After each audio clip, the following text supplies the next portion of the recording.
should be encouraged, and I know No Plane, No Gain found exactly the same thing, but before we launched GA Serves America, we did research to reach out to opinion leaders. Now, opinion leaders, as defined by the pollsters, are like people in this room.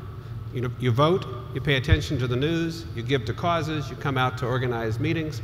It's only about 15% of the population. That's a little unnerving, but it is the group that elected officials listen to, the opinion leaders in their community.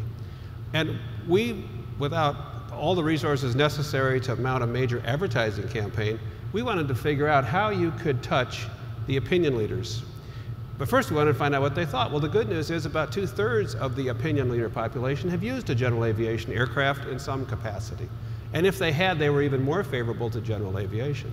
They also, while were favorable, did not necessarily appreciate all the challenges, except they did appreciate the fact that there was an awareness that if something went away, if that airport went away, it didn't come back. And I don't think we can say too much about the importance of protecting these airports, but the good news in this is that that opinion leader community is very much with us. We don't have to convert people's thinking. We just have to get them more motivated to speak up and speak out and engage with us. And Selena's nodding because it's what Selena does every single day. You know, we're running to the end of our time, but we've talked a lot today about protecting what we have.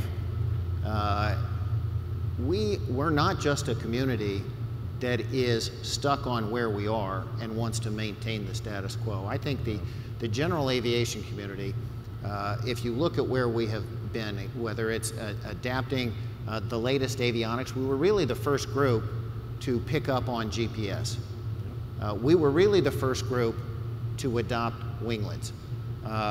We're very focused on building next gen and making sure that we expand the capacity and reduce the emissions. And Pete, I think maybe as we bring this to a close, I'll turn it over to you as a representative of the manufacturers who are developing these technologies that we are adapting as we try to make sure that we preserve our right to fly, but also do it in a way that is constantly improving safety, constantly reducing our environmental footprint, constantly looking to ways to fit in seamlessly so that we don't become a cog or a congestion point.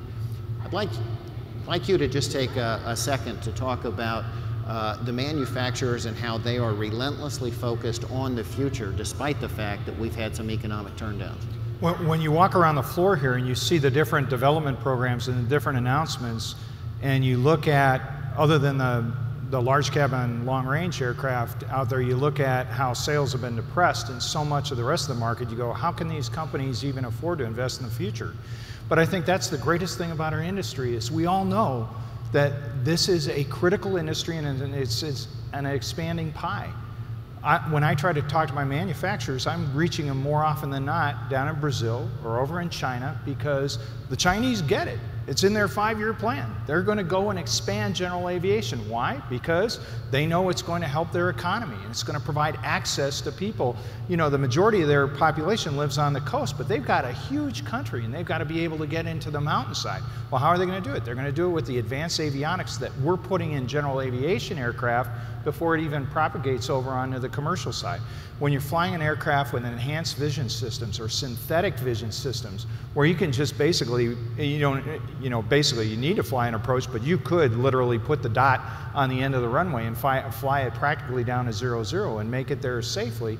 That's phenomenal technology, and that investment is going there. And that's one of the reasons why when we have a situation like the light squared issue, it just smacks us right in the face and go, we as a community have put such investment into this GPS technology, and all of a sudden there is another group of investors out there that, yeah, they want to bring 4G to the rest of the nation, but oh, by the way, they want to do it in a way, and it was an incremental approach that lawyers for this light square company used to be able to get their nose under the tent, and all of a sudden it jeopardizes everything that Next Gen is based off of. And that's why we have allies in this fight with not only the FAA, with not only the Department of Defense, who is very much advocating for don't destroy what we have set up for GPS, but also our ag community and our banking community.